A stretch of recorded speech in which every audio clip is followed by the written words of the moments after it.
नमस्कार, FM news देख रहे हैं आप। आपके साथ मैं हूं हर्ष त्यागी। आरबीआई के गवर्नर शक्तिकांत दास ने बुधवार को रेपो रेट बढ़ाने का ऐलान किया। आरबीआई की तरफ से रेपो रेट में 0.40% की बढ़ोतरी की गई है और इसके साथ ही रेपो रेट 4% से बढ़कर 4.40% हो गई है। इससे पहले आरबीआई ने आखिरी बार 22 मई 2020 को रेपो रेट में बदलाव किया था। रेपो रेट में बढ़ोतरी से बैंकों सहित आम लोगों के लिए कर्ज लेना महंगा हो जाएगा। आरबीआई गवर्नर शक्तिकांत दास ने आज बयान जारी कर कहा कि वैश्विक आर्थिक गतिविधियों और गति में धीमापन देखने को मिला है और भारतीय बाजारों पर भी इसका असर देखा जा रहा है। देश में महंगाई का दबाव बढ़ता जा रहा है।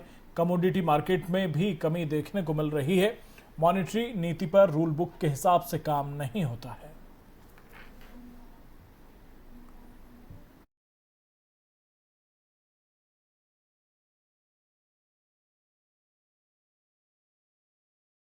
महाराष्ट्र में हनुमान चालीसा विवाद में मुंबई सत्र अदालत से सशर्त जमानत मिलने के बाद सांसद नवनीत राणा को मेडिकल चेकअप के बाद वापस भायखला जेल लाया गया। जेजे अस्पताल के हड्डी रोग विभाग के ओपीडी में नवनीत राणा के स्वास्थ्य की जांच की गई। उपचार के बाद वो शाम लगभग 5:30 बजे अस्पताल से चली गई। इधर जमानत मिलने के बाद भी नवनीत राणा और उनके विधायक पति रवि राणा को बुधवार को जेल से रिहा नहीं किया जाएगा, क्योंकि उनकी रिहाई के आदेश संबंधित मजिस्ट्रेट अदालत से समय पर प्राप्त नहीं किए जा सके और टीम वीरवार सुबह अदालत से रिहाई के आदेश प्राप्त करेगी और फिर भायखला और तलुजा जेल में आएगी। और नवनीत राणा और उनके पति रवि राणा, जो एक निर्दलीय विधायक हैं, उनको 23 अप्रैल को मुख्यमंत्री उद्धव ठाकरे के घर के बाहर हनुमान चालीसा का पाठ करने का ऐलान करने के बाद गिरफ्तार किया गया था।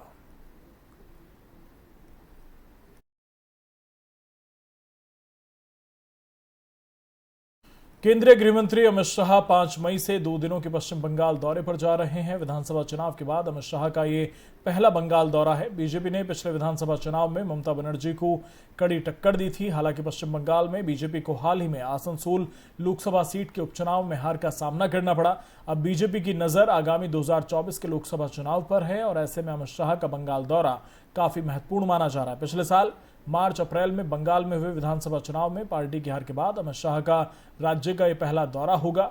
वो उत्तर 24 परगना जिले के हिंगलगंज में बीएसएफ के कार्यक्रम में शामिल होंगे। उसके बाद वो हरिदासपुर में एक संग्रहालय की आधारशिला भी रखेंगे। उसके बाद अमित शाह सिलीगुड़ी में रेलवे इंस्टीट्यूट ग्राउंड में एक जनसभा को संबोधित करेंगे और 5 मई की शाम को दार्जिलिंग में राजनीतिक और गैर राजनीतिक संगठनों के प्रतिनिधियों के साथ बैठक होने की भी संभावना है।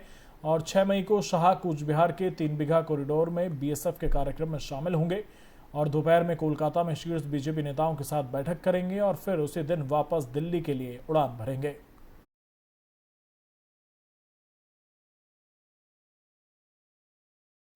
दरअसल लाउडस्पीकर के शोर को खत्म कराने की कसम राज ठाकरे खा चुके हैं और यही वजह है कि अब हिंदू सम्राट राज ठाकरे ने बाला साहेब का एक पुराना वीडियो सोशल मीडिया पर शेयर किया है और एक बार फिर उद्धव ठाकरे को चेताने का काम किया है।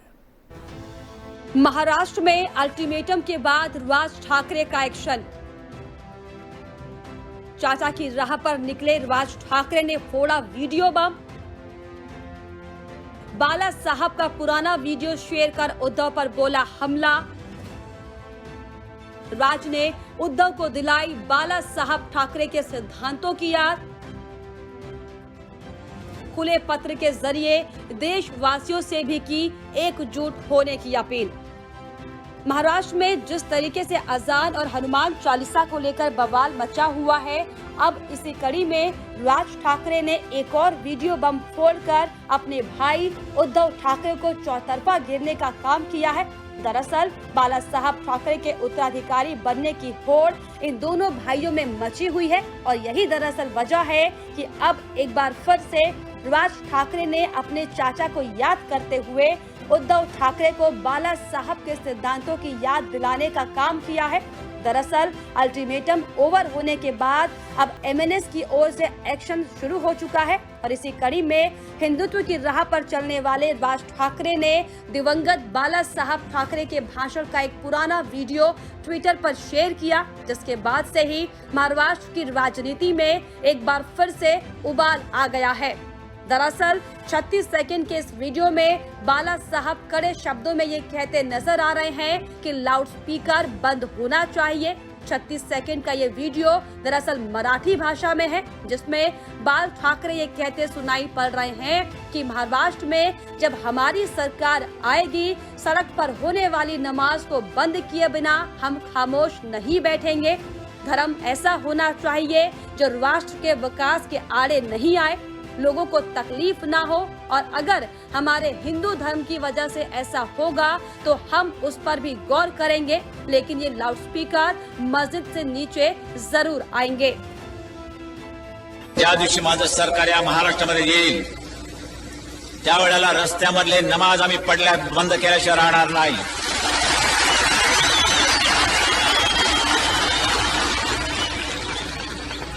कारण धर्म असा असावा लागतो की तो राष्ट्र विकासाच्या आड येता कामा नये, लोकांना त्याचा उपद्रव होता कामा नये। आमच्या हिंदू धर्माचा कुठे जर कोणाला उपद्रव होत असेल त्यांनी मला येऊन सांगावं, आम्ही त्याचा बंदोबस्त करायला तयार आहोत। लाऊडस्पीकर मशिदीवरचे खाली येतील, बंद। वहीं इससे पहले मंगलवार को एमएनएस प्रमुख राज ठाकरे ने एक पत्र जारी कर देशवासियों को भी इसके प्रति सचेत होने को कहा। ठाकरे ने एक खुले पत्र में लोगों से अपील करते हुए कहा है कि अगर वे अजान की आवाज से परेशान हो तो 100 नंबर डायल कर पुलिस में शिकायत करें। राज ठाकरे ने अपने पत्र में लिखा कि हम देश की शांति भंग नहीं करना चाहते हैं, हम कोई दंगा नहीं चाहते, लेकिन अगर लाउडस्पीकर की बात पर ध्यान नहीं दिया गया तो हम भी इस मुद्दे पर अडिग रहेंगे। और साथ ही साथ ये भी राज ठाकरे ने लिखा कि समाज के प्रति संवेदनशीलता को ध्यान में रखते हुए जिन लोगों ने मस्जिदों पर लगे लाउडस्पीकर को उतारने का फैसला लिया है, मैं उनका स्वागत करता हूं। यही नहीं, इसके अलावा राज ठाकरे ने सीएम उद्धव ठाकरे से सवाल भी पूछा है कि आप बाला साहब की सुनेंगे या फिर आपको सत्ता की कुर्सी पर बैठाने वाले शरद पवार की सुनेंगे। Bureau report, FM news. तो चलिए अब आपको ये भी दिखाते हैं कि 4 मई के अल्टीमेटम के बाद राज ठाकरे ने किस तरीके से लाउडस्पीकर पर पहला डेमो देकर उद्धव सरकार को घेरने का काम किया है। अल्टीमेटम के बाद शुरू हुआ एमएनएस का एक्शन। मस्जिद के पास लाउडस्पीकर लगाकर की गई हनुमान चालीसा के साथ लगाए गए जय श्री राम के नारे। बलधामा अंजनी पुत्र पवन सुत रामा,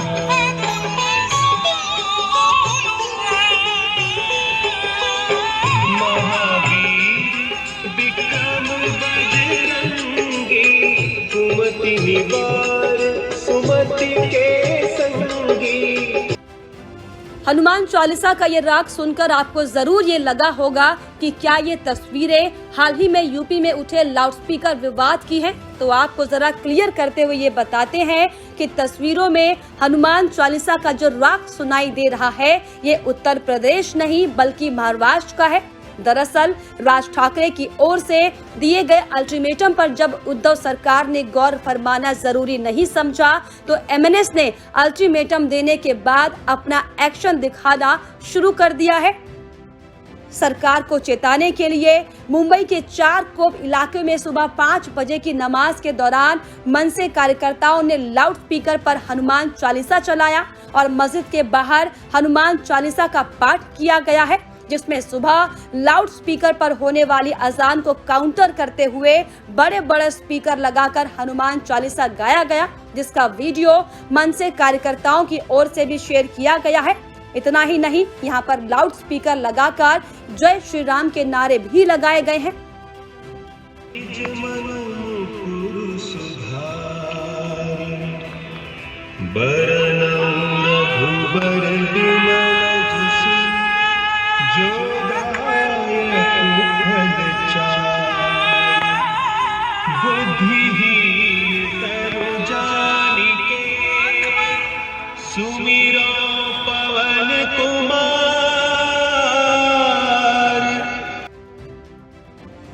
दरअसल आपको बता दें कि राज ठाकरे ने उद्धव सरकार को 4 मई तक मस्जिदों से लाउडस्पीकर हटाने का अल्टीमेटम दिया था। उन्होंने साफ तौर पर यह कहा था कि अगर 4 मई तक लाउडस्पीकर को अगर नहीं हटाया गया तो मनसे के कार्यकर्ता उन सभी जगहों पर हनुमान चालीसा का पाठ करेंगे जहां लाउडस्पीकर से अजान की जाती है। हालांकि औरंगाबाद पुलिस ने 2 दिन पहले मस्जिदों के ऊपर लाउडस्पीकर संबंधी उनके भड़काऊ भाषण को लेकर राज ठाकरे के साथ उनके कार्यकर्ताओं के खिलाफ मामला दर्ज कर लिया है। लेकिन इस बीच अब ये देखने वाली बात होगी कि महाराष्ट्र में चल रहे सियासी लाउडस्पीकर का शोर अब किस ओर रुख करेगा और ठाकरे वर्सेस ठाकरे की लड़ाई में कौन विजयी बनेगा। Bureau report, FM news. अब इस रिपोर्ट के जरिए आपको ये भी समझाने की कोशिश करते हैं कि कभी बाला साहेब के वारिस माने जाने वाले राज ठाकरे कैसे शिवसेना से दरकिनार होते चले गए और अब क्यों औरंगाबाद के जरिए पूरे महाराष्ट्र पर अपनी पैठ बनाने की कोशिश कर रहे हैं। एक वक्त था जब शिवसेना में राज ठाकरे की तूती बोला करती थी। राज ठाकरे चाचा बाल ठाकरे के दुलारे हुआ करते थे। महाराष्ट्र के लोग राज में चाचा का अक्स देखा करते थे। उद्धव ठाकरे के पास कमान जाने से पहले तक सब ये मानकर चलते थे कि बाल ठाकरे के बाद राज के पास ही बागडोर आएगी। लेकिन बाद में परिस्थितियां से लेकर बाला साहेब ठाकरे का पुत्र प्रेम की ऐसी आंधी बही कि राज इस नाव से दूर होते चले गए। बाल ठाकरे से राजनीति के तमाम गुर सीखने वाले राज बाद के सालों में पार्टी में बिल्कुल अकेले पड़ गए थे, जिसके बाद 2006 में राज ने MNS का गठन किया। इन तमाम चीजों के बाद भी राज के दिल में चाचा बाल ठाकरे हमेशा बसते रहे। लाउड स्पीकर विवाद में भी राज ने बाल ठाकरे के जरिए महाराष्ट्र सरकार पर निशाना साधा। कभी बाला साहेब के वारिस माने जाते थे राज ठाकरे की राजनीति का स्टाइल बाल ठाकरे की तरह ही था, बेहद आक्रामक और मुद्दों पर मारक तरीके से अपनी बात रखते थे। मराठी मानुष पर राज ठाकरे एक वक्त में काफी आक्रामक रुख रखते थे, लेकिन पिछले करीब 19 सालों में राज की चमक खोती चली गई। बाल ठाकरे के स्टाइल में राजनीति करने वाले राज के बतौर राजनेता सफल होने की खूबियां तो थी, लेकिन उनके पास शिवसेना जैसा ताकतवर संगठन नहीं था। जो शिवसेना कार्यकर्ता थे वो धीरे धीरे फिर से पार्टी के साथ एकजुट हो गए।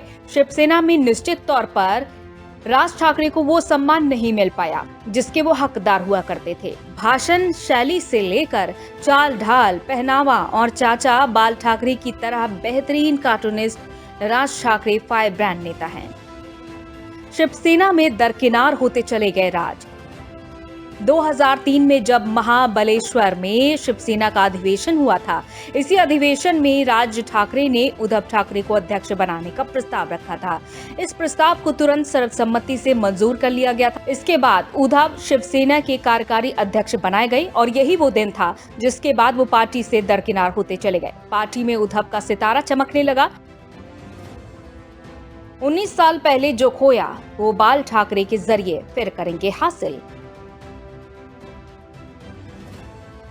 पिछले कुछ समय से राज ठाकरे फिर से एक्टिव हुए हैं। वो अपने चाचा बाल ठाकरे के पुराने भाषणों का हवाला दे रहे हैं, उनके वीडियो ट्वीट कर रहे हैं। आक्रामक हिंदुत्व पर बाल ठाकरे के भाषणों का हवाला वो औरंगाबाद की रैली में भी दे चुके हैं। ऐसे में अब बड़ा सवाल ये है कि क्या राज बाल ठाकरे के जरिए एक बार फिर महाराष्ट्र की राजनीति में छाने की तैयारी में जुट गए हैं। औरंगाबाद के जरिए पूरे महाराष्ट्र पर नजर। दरअसल राज ठाकरे की पार्टी MNS अभी तक मुंबई और उसके आसपास के इलाके में ही सिमटी नजर आती है, लेकिन राज ने अपने चाचा बाल ठाकरे की तरह ही औरंगाबाद में रैली कर अपने इरादे साफ कर दिए हैं। उनका लक्ष्य अब राज्य की राजनीति में बड़ी भूमिका की तैयारी की है। मौजूदा वक्त में महाराष्ट्र की राजनीति में शिवसेना उतनी मजबूत नहीं लग रही है। ऐसे में राज मौके का फायदा उठाकर आगे बढ़ने की जुगत में लग गए हैं। बाल ठाकरे के जिन्ना करेंगे करिश्मा। जी हां, राज ठाकरे की अलग पार्टी बनाने के बाद बाल ठाकरे उनसे काफी ज्यादा नाराज हुए थे। उन्होंने शिवसेना के मुखपत्र सामना में तो राज ठाकरे को जिन्ना तक कह दिया था। बाल ठाकरे ने लिखा था कि उनके भतीजे मराठी लोगों को बांट रहे हैं। उन्होंने लिखा था कि कांग्रेस राज ठाकरे को बांटने के लिए उकसा रही है। उन्होंने लिखा था कि ब्रिटिश ने जिन्ना को उकसाकर भारत का बंटवारा करवाया था। अब एक नया जिन्ना हमारे घर में है जो मराठी लोगों को बांट रहा है। भले ही बाल ठाकरे राज के लिए ऐसे शब्द का इस्तेमाल करते रहे, लेकिन अपने चाचा से ही राजनीति के दांव पेच सीखने वाले राज को पता है कि कैसे आगे बढ़ना है। बाल ठाकरे के हिंदुत्व के जरिए अब वो महाराष्ट्र में एक बड़ी पारी खेलने के मूड में है, इसीलिए वो अपने चाचा की यादों और भाषणों का सहारा ले रहे हैं। Bureau report, FM news. अजान के समय हनुमान चालीसा बजाने के मनसे प्रमुख राज ठाकरे के बयान का असर पूरे मुंबई में देखने को मिला। कहीं मस्जिद के बाहर तो कहीं लोकल ट्रेन में लोग हनुमान चालीसा बजाते नजर आए और वहीं मुंबई पुलिस ने कई जगह पर मनसे कार्यकर्ताओं को हिरासत में लिया। वहीं मनसे प्रमुख ने दावा किया कि जब उन्होंने मस्जिदों के बाहर हनुमान चालीसा बजाने का आह्वान किया तो 90 से 92% मस्जिदों में सुबह की अजान के लिए लाउड स्पीकर का इस्तेमाल नहीं किया गया।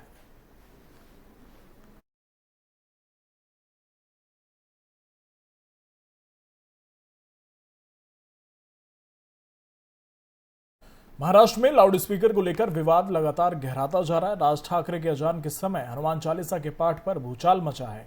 अब इसको लेकर शिवसेना सांसद संजय राउत ने क्या कुछ कहा, सुनिए।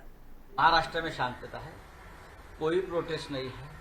महाराष्ट्र में कोई भी गैर कानूनी लाउड स्पीकर नहीं चल रहा है पहले से। तो ये आंदोलन क्यों कर रहे हो भाई? आप माहौल खराब करने की कोशिश कर रहे हो। पूरे देश में कानून बना है लाउड स्पीकर के बारे में, उसका पालन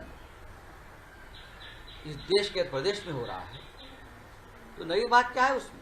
बाला साहब का वीडियो ट्वीट करके क्या वो दिखाना चाहते हैं? उनको क्या बाला साहब ठाकरे मालूम? जो लोग बाला साहब जी को छोड़ कर गए, उनके जीते जी वो हमें हिंदुत्व क्या सिखाए? बाला साहब ने अपने उस स्पीच में लाउड स्पीकर की बात जरूर की है, आपने देखा होगा। लेकिन बाला साहब के रहते हुए ही मुंबई और महाराष्ट्र में लाउड स्पीकर का मुद्दा खत्म हुआ। लेकिन लगातार राज ठाकरे जी को, शिवसेना को हिंदुत्व की याद दे रहे हैं वो, और शिवसेना प्रमुख बाला साहब ठाकरे का हर बार जिक्र हो रहा है। उसने जिस स्कूल में हिंदुत्व की शिक्षा पढ़ाई शुरू की है ना, वो स्कूल मास्टर की डिग्री फर्जी है। वहां से वो हिंदुत्व की शिक्षा नहीं ले सकते। बाला साहब ठाकरे और वीर सावरकर ये दो ही लोग थे जिसने देश को हिंदुत्व सिखाया है, पढ़ाया है और हमारे जहन में डाला है। बाकी सबकी डिग्री फर्जी है। शिवसेना की स्कूल जो है हिंदुत्व की, वो ओरिजिनल स्कूल। महाराष्ट्र में शांतता है। महाराष्ट्र में स्थानीय निकाय चुनाव को लेकर उद्धव सरकार को सुप्रीम कोर्ट से झटका लगा। सुप्रीम कोर्ट ने उद्धव सरकार को बीएमसी चुनाव और निकाय चुनाव की तारीख घोषित करने के आदेश दिए। सुप्रीम कोर्ट के आदेश के अनुसार महाराष्ट्र सरकार को अगले 2 हफ्ते के भीतर चुनाव की तारीख घोषित करनी होगी। आपको बता दें कि महाराष्ट्र सरकार ने ओबीसी आरक्षण को मंजूरी मिलने के बाद चुनाव कराने की बात कही थी, लेकिन सुप्रीम कोर्ट ने राज्य सरकार की इस बहस को खारिज कर दिया। इसके साथ ही सर्वोच्च न्यायालय ने आदेश की वैधानिकता पर बाद में सुनवाई की बात कही। आपको बता दें कि महाराष्ट्र में 20 नगर निगम हैं और वहीं 25 जिला परिषद और 285 पंचायत समितियां हैं। राज्य में 210 नगर परिषद और 2000 ग्राम पंचायत हैं। इन्हीं का चुनाव होना है। जिन नगर निगम में चुनाव प्रस्तावित हैं उनमें मुंबई, पुणे, ठाणे, नासिक के अलावा नवी मुंबई शामिल है।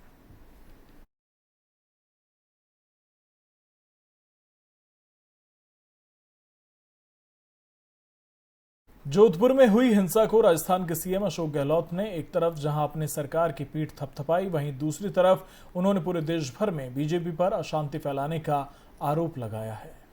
और ये आप सब जानते हो कि बीजेपी घबराई हुई है। बीजेपी का अभी पूरे मुल्क में टारगेट कोई है तो राजस्थान है। इसीलिए आप देख रहे हो दंगे भड़क रहे हैं। जब जेपी नड्डा साहब आए थे जयपुर के अंदर, माधोपुर में गए थे शायद वो, तब भी मैंने कहा था ये आग लगाना आए हैं। आग लग गई करौली के अंदर। रामगढ़ में बोर्ड है बीजेपी का, 35 पार्षद में से 34 है बीजेपी के। प्रस्ताव पास किया सड़क चौड़ी करने का, सड़क चौड़ी की गई और बदनाम कांग्रेस को कर रहे हैं। कल जोधपुर में जो कुछ हुआ, कोई ऐसा मुद्दा नहीं था कि जहाँ दंगा भड़कने की स्थिति आए। ये तो हम लोगों ने दंगा की कहीं करने नहीं दिया, होने नहीं दिया। ना करौली में, ना रामगढ़ में, ना जोधपुर में। इसीलिए कोई कैजुअलिटी नहीं हुई, कोई बड़ी घटना नहीं हुई, हादसा नहीं हुआ। वरना आप जानते हो कि जब हिंदू मुस्लिम के दंगे करवाते हैं तो क्या स्थिति बनती है, देश के अंदर क्या क्या हालात हुए, यूपी के अंदर, बिहार के अंदर, जहाँ जहाँ दंगे हुए हैं, गुजरात के अंदर, वो काले अक्षर में लिखा गया इतिहास के अंदर, वो दंगे हुए थे। हमने यहाँ पर पूरा चौबंद कर रखा पुलिस को, और इसी का परिणाम है कि करौली की घटना जब हुई थी उसके बाद रामनवमी आई तो राजस्थान में सब जगह सब धर्मों ने मिलकर रामनवमी के जुलूसों का स्वागत किया, सत्कार किया, फूल बरसाए। और उसी दिन 7 राज्यों में, देश के 7 राज्यों में दंगे भड़के हैं, 7 राज्यों में। आप कल्पना कीजिए, बुलडोजर चले हैं वहाँ पे गरीबों पर, क्या क्या नहीं हुआ है। गुजरात में, मध्य प्रदेश में, दिल्ली में, सब जगह पर यहाँ शांति रही। शांति इनको हजम नहीं हो रही है। इनको ऊपर इंस्ट्रक्शन है इनके हाईकमांड के, जितना ज़्यादा राजस्थान सरकार को बदनाम कर सको आप लोग, जितना ज़्यादा अस्थिरता पैदा कर सको, ये इनके प्रकार हैं। इस काम में आपको जो निर्देश मिले हैं, और इसीलिए इनके अंदर प्रतिस्पर्धा हो रही है। जितने उम्मीदवार बन गए हैं मुख्यमंत्री के, प्रतिस्पर्धा चल रही है, इनको होमवर्क दे दिया गया है, इसलिए हर चीज़ को लंबा खींच रहे हैं। करौली में घटना हुई, 1-1.5 घंटे बाद में सब शांति हो गई। पूरे देश के अंदर मीडिया भी चला रहा है करौली को लेकर के। रामगढ़ की घटना इनकी खुद की हुई है, चल रही है कांग्रेस बदनाम करने के लिए। जोधपुर की घटना में कल तमाम केंद्रीय मंत्री। उत्तर प्रदेश के मुख्यमंत्री योगी आदित्यनाथ के उत्तराखंड दौरे का आज दूसरा दिन था और योगी आदित्यनाथ 5 साल बाद अपने पैतृक गांव के दौरे पर हैं। अपने घर में रात्रि विश्राम के बाद बुधवार की सुबह योगी आदित्यनाथ ने अपने परिवार वालों के साथ गांव का भ्रमण किया। सुबह योगी आदित्यनाथ अपने नियमित समय अनुसार उठे और उसके बाद वो अपने परिवार वालों के साथ गांव के भ्रमण पर निकले। उन्होंने ग्रामीणों से मुलाकात कर उनके हालचाल जाने, और इस बीच गांव में कई लोग योगी आदित्यनाथ को उनके पुराने नाम अजय कहकर पुकारते नजर आए। योगी आदित्यनाथ ने विनम्रता के साथ सभी से मुलाकात की। वो बुजुर्गों को भी पूछते रहे कि क्या वो उन्हें पहचान रहे हैं। इस पर ग्रामीणों का कहना था कि उन्हें कौन नहीं जानता, वो तो रोजाना उन्हें टीवी पर देखते हैं, जिसको सुनकर योगी आदित्यनाथ मुस्कुराए बिना नहीं रह सके। गांव में भ्रमण के दौरान कई बच्चे उनके साथ फोटो खिंचवाने की जिद करते रहे। भ्रमण के बाद योगी आदित्यनाथ अपने घर में भतीजे के मुंडन संस्कार में सम्मिलित हुए।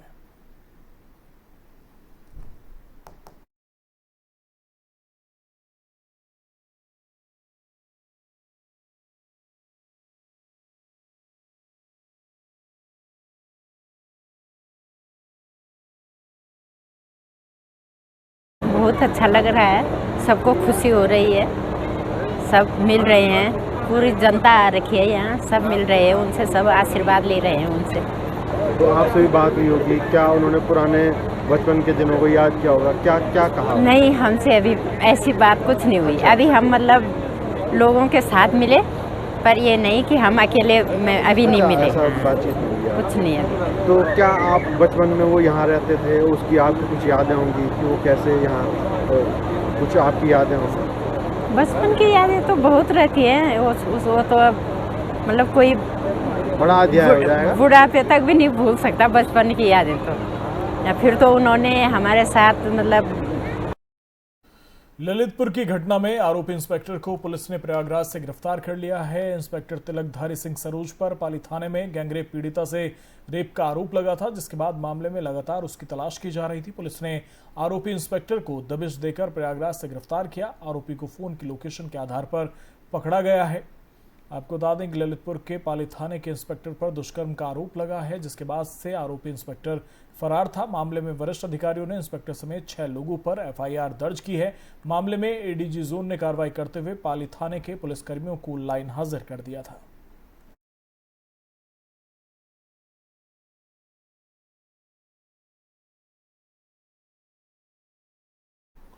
फिलहाल मेरे साथ इतना ही। बने रहिए एफएम न्यूज के साथ। नमस्कार।